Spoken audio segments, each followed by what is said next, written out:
Olá, boa noite, tudo bem com vocês? Eu sou o Victor Conde, bem-vindo à videoaula do famoso Elton Maio. Quem é Elton Maio, gente? Ele é conhecido como pai das relações humanas, não à toa, viu? Vamos falar um pouquinho dele para vocês agora. O nome dele completo era George Elton Maio. Ele nasceu no dia 26 de dezembro de 1880 em Adelaide, na Austrália, tá bom, gente?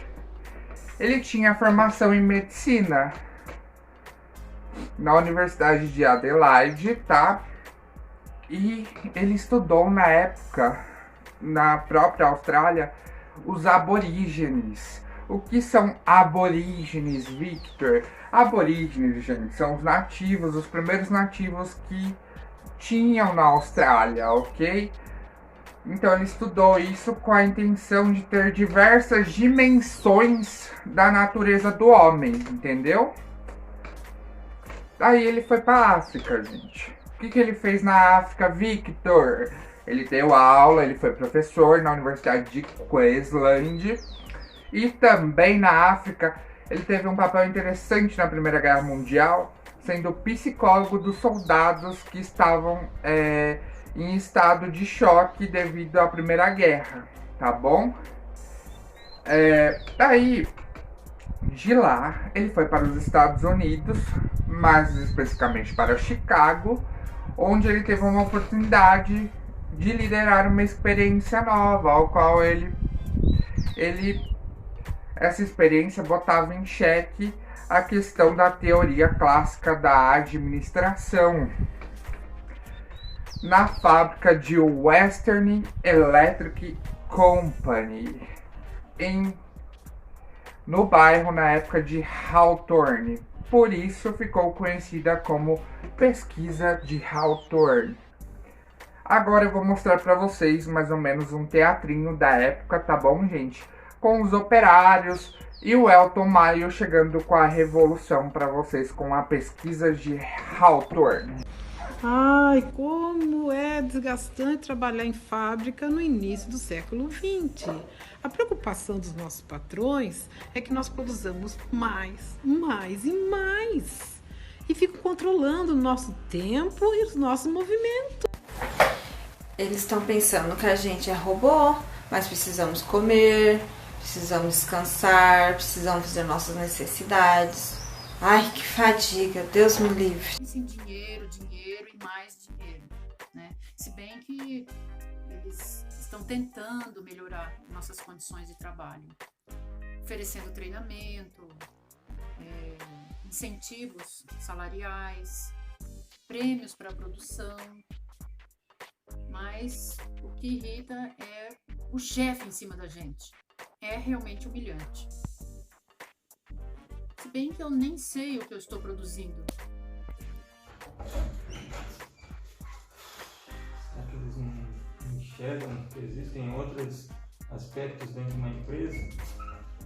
Que saco, viu? Será que eles sabem o que é administração? Gente, eu ouvi falar a respeito de um tal de Fayol, que criou 14 princípios básicos para a administração. Isso quer dizer que as coisas vão mudar, não é verdade? Calma aí, meu povo. Tô chegando para revolucionar a produtividade. Vou focar em comportamento humano. Tô vendo que nessa fábrica há muitas contratações e muitas demissões. E parece que ninguém está satisfeito com isso.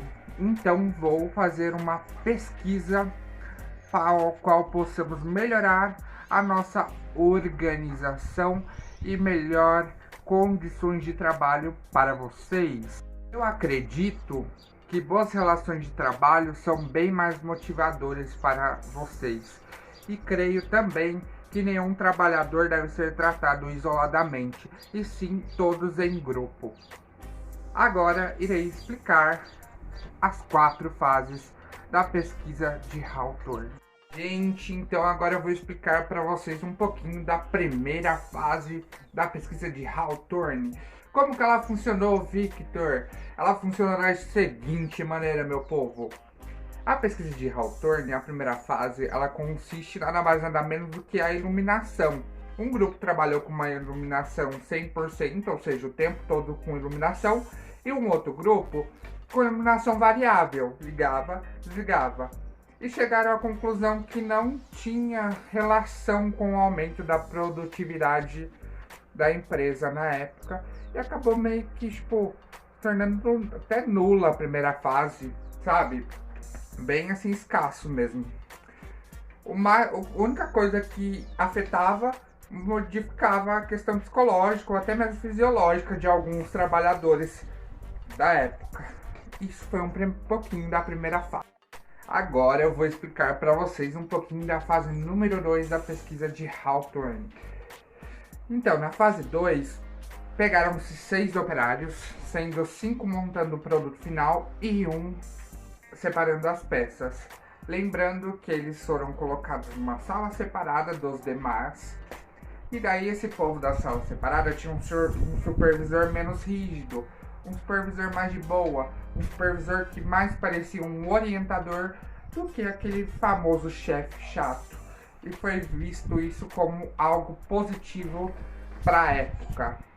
Ok, essa foi a fase 2. Olá, meu nome é Joseli, eu faço parte da equipe do Elton Maio. Eu vou falar sobre a terceira e a quarta fase da experiência de Hawthorne, mais a conclusão. Na terceira fase da experiência, Elton Maio colocou os pesquisadores dentro da empresa Western, da mesma forma da segunda fase, uma sala chamada sala de controle e uma sala chamada sala experimental. As duas salas tinham o mesmo número de equipe e as mesmas condições de trabalho, mas dentro da sala de controle tinha um supervisor com as regras da empresa. Na sala experimental tinha um observador e do lado de fora dessa sala tinha um entrevistador. A entrevista foi o marco dessa fase da pesquisa de Elton Maio. Depois que terminava o expediente, as pessoas passavam pelo entrevistador e ele tinha perguntas estratégicas preenchidas numa ficha.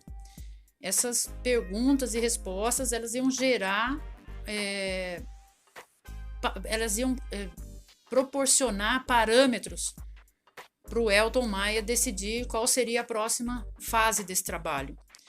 E qual a surpresa dele, que algumas descobertas foram feitas nessa etapa. A sala de controle com o supervisor se declarava constrangida e humilhada com a presença constante da supervisão. A sala experimental se considerava tranquila, elas tinham um bem-estar, porque o observador ele era mais um apoiador, né? E não a figura do chefe. O entrevistador também era uma pessoa tranquila, porque ele perguntava como as pessoas estavam se sentindo e não o quanto elas produziam. Quando foi levado esse resultado para a diretoria da Western, a diretoria ficou chocada, porque a Western era uma empresa moderna, né, para a época, 1928, e ela tinha política aberta, ela tinha um canal aberto para as pessoas falarem o que elas pensam, o que elas estavam sentindo. E daí descobriu-se que elas não falavam, que elas não estavam se sentindo à vontade para falar a verdade.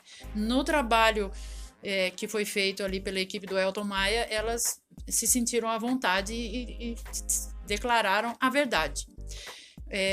Em função desse resultado que o Elton Maio considerou positivo, ele conseguiu investimento para fazer uma grande pesquisa nos mesmos moldes. E então, nos anos seguintes, 1929 e 1930, 21 mil funcionários passaram por essa experiência e alguns resultados surpreenderam o Elton Maio, por isso ele partiu para a quarta fase dessa pesquisa. Um dos resultados que surpreendeu foi que dentro dos grupos surgiram líderes natos. Ninguém nomeou, eram pessoas que falavam pelo grupo.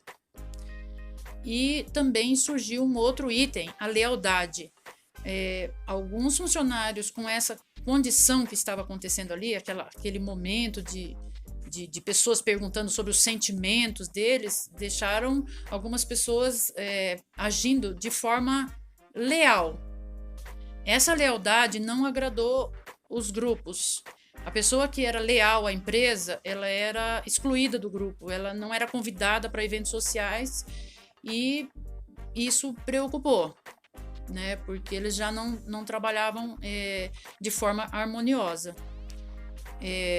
Partiram então para a quarta fase da experiência. Na quarta fase da experiência de Hawthorne, o Elton Maia continuou com as duas salas, mas ele chamou da sala da empresa de departamento e a sala dele de experimental. As entrevistas continuaram, mas ele colocou um fator a mais, que era o ganho por performance de produção. Quanto mais o indivíduo produzia, mais ele recebia.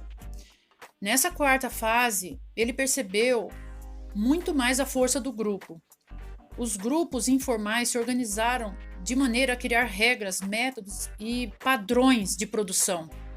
E nenhum indivíduo conseguia produzir mais do que o padrão que o grupo determinou. E a pessoa que agisse dessa forma, ela era considerada um delator. É como se a pessoa estivesse do lado das regras da empresa e não das regras do grupo. Ele se certificou que a força do grupo e as regras do grupo era maior, né, em relação às regras da empresa. Em 1932, o projeto do Elton Maia foi extinto por questões financeiras, mas o aprendizado, né, o legado ficou para toda a escola de administração.